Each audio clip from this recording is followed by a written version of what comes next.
The email came in at 6:12 a.m. 3 sentences. No greeting. No warning.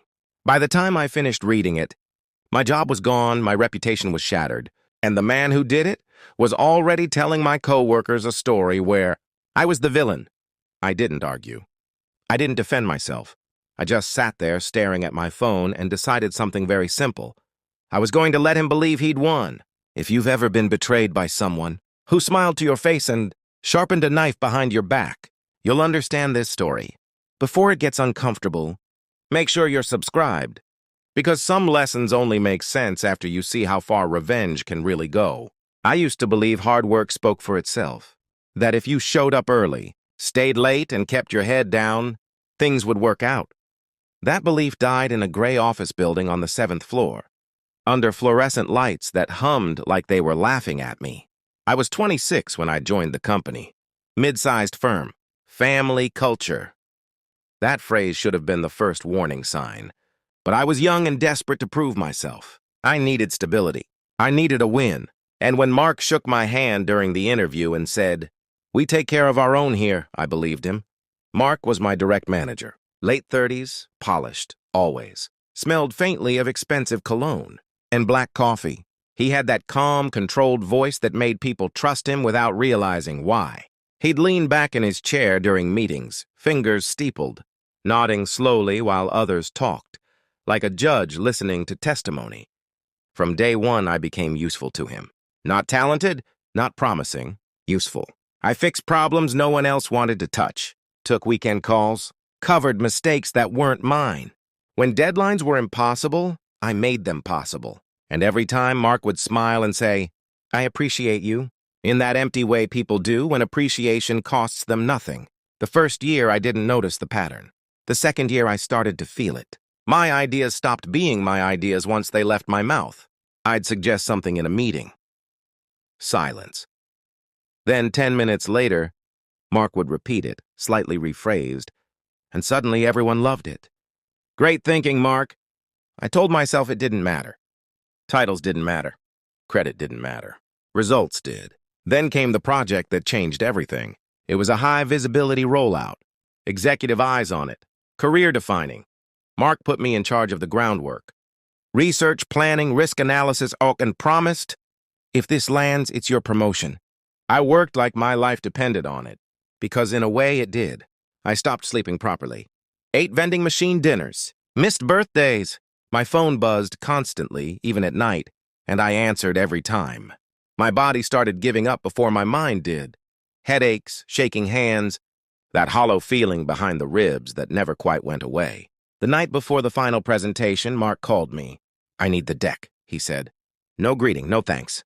I emailed it over. 36 slides, every number checked, every risk documented.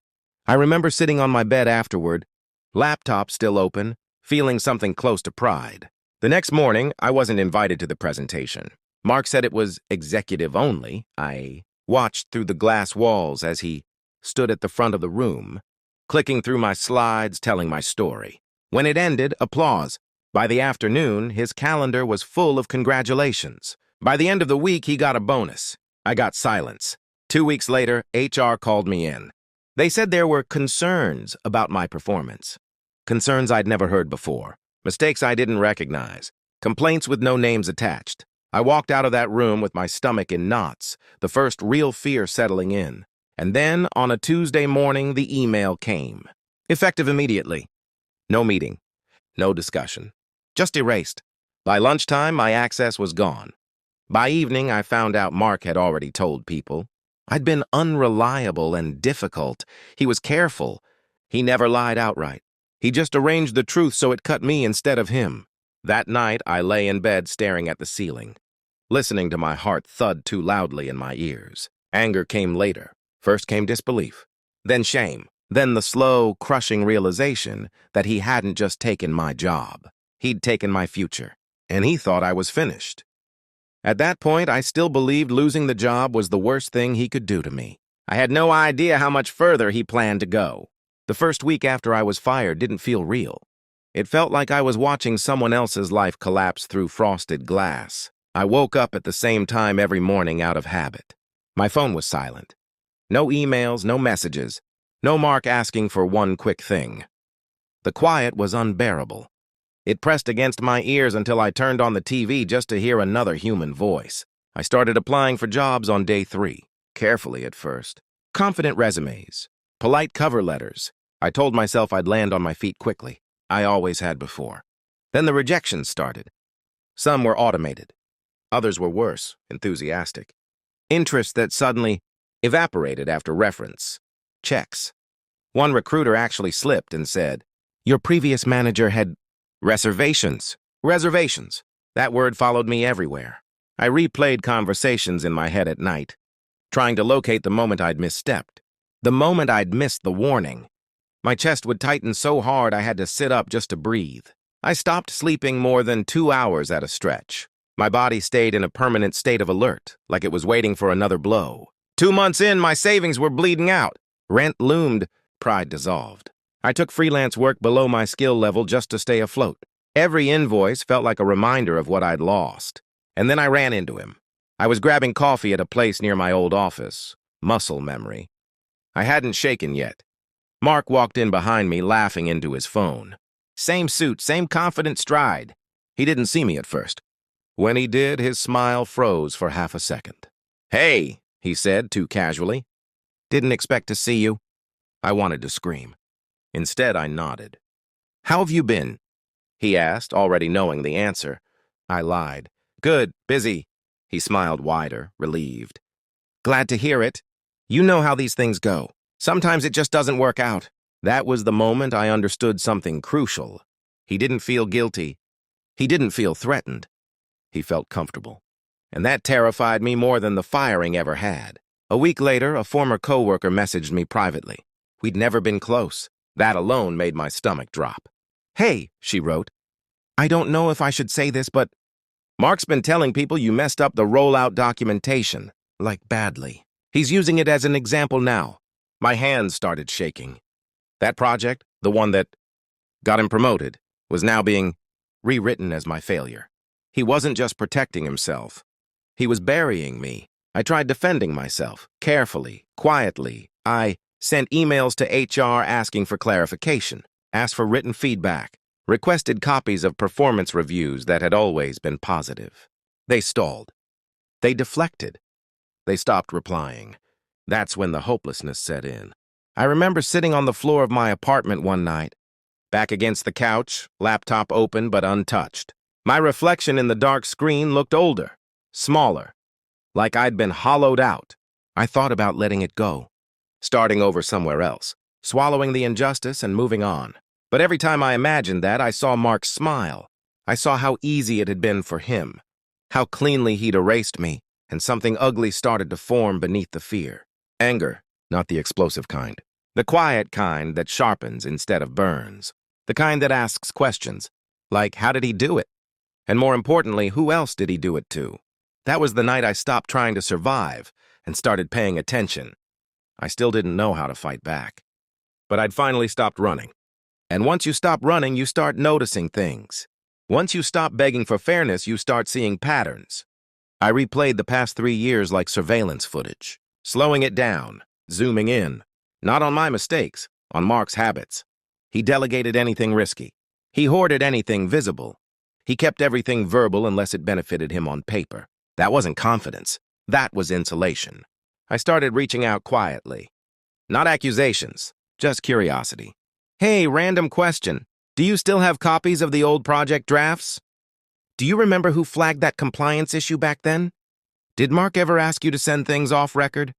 At first, people were cautious. Nobody wants to be first. But something interesting happened once the questions stacked up. Stories started lining up. One guy had been managed out after raising concerns about reporting accuracy. A woman had been passed over for promotion after pushing back on unrealistic timelines. Mark later bragged about beating. Another analyst left voluntarily but warned me, "If he can make you useful, he'll keep you. If you threaten his image, you're gone." That word again, image. I wasn't special. I was just next. The real breakthrough came from someone I didn't expect, Jenna from compliance. She messaged me late one night after weeks of silence. "I don't want to be involved," she wrote. "But you should know something. She sent screenshots, internal emails, Slack threads, version histories. Mark had edited documentation after approvals. Quiet changes, risk disclaimers removed, attribution fields altered. My name stripped out and replaced with his initials, not everywhere, just enough. It wasn't illegal, but it was deliberate. And more importantly, and it was consistent, I didn't confront him. That would have been emotional suicide. Instead, I mapped everything. Dates, versions, who was CC'd, who wasn't. I treated it like a case file, because that's what it was. Then I waited. Waiting is the hardest part of revenge. People think it's the action. It's not. It's restraint. It's swallowing the urge to scream while the other person keeps winning in public. 3 months passed. Mark got louder, more confident. He started presenting externally, speaking on panels, writing thought leadership posts. That's when I saw my opening. He was expanding his influence faster than his control. New teams, new oversight, new eyes. I applied for a role at a partner firm he worked closely with. Different department. Same ecosystem. I didn't mention him. I didn't need to. When they asked why I left my previous job, I didn't trash him. I said calmly, I documented concerns that weren't well received. That sentence did more than any rant ever could. I got the job. Now I had proximity and without exposure. From there, it was patience and pressure. I let Mark keep talking. Let him overextend. Let him repeat stories that contradicted archived versions of reality. Every time he reused my work publicly, I logged it. Every time he credited himself for outcomes he hadn't touched, I archived it. I didn't leak anything. I didn't warn anyone. I just made sure the truth was well documented, time-stamped, and undeniable.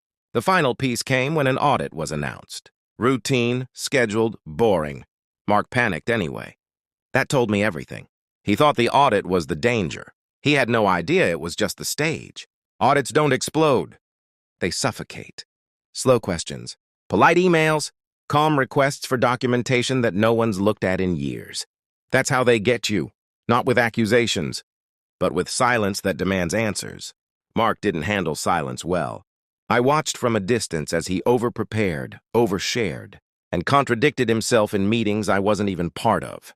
He was used to controlling narratives, not defending them. Every explanation he gave created 3 new questions. Then the request got specific. Can you provide the original draft? Who authored this risk assessment? Why was this change made post-approval? That's when I stepped in carefully, not as an accuser, as a historian. I forwarded archived versions, metadata intact, clear timelines, calm explanations, no emotion, no commentary, just facts. The auditors thanked me. That was it. No reaction, no drama. Mark, on the other hand, unraveled. His emails became longer, his tone sharper. He started CCing executives unnecessarily, trying to overwhelm the process with volume. That's a classic mistake. People who panic think noise equals control. It doesn't. 2 weeks later, the internal narrative shifted, quietly. Conversations stopped when Mark entered rooms. His calendar started thinning out. The confidence that once filled him leaked away in small, visible ways. Rushed speech, forced laughter, eyes that scanned faces instead of meeting them. Then came the meeting. I wasn't in the room, but I didn't need to be. Word travels fast when a facade collapses. Mark had claimed authorship of work he didn't do. He'd altered records to protect himself. He'd misrepresented risk exposure to inflate his performance. Not criminal, but catastrophic. He wasn't fired on the spot. Companies rarely do that. Instead, he was restructured, title downgraded, responsibilities stripped. No external-facing work. No leadership role. Publicly, it was neutral. Privately, it was annihilation. A week later, he messaged me. Did you have something to do with this? I stared at the screen for a long time before replying. I documented what happened, I wrote. Same as you taught me. He didn't respond. 6 months after that, I heard he'd left the company entirely.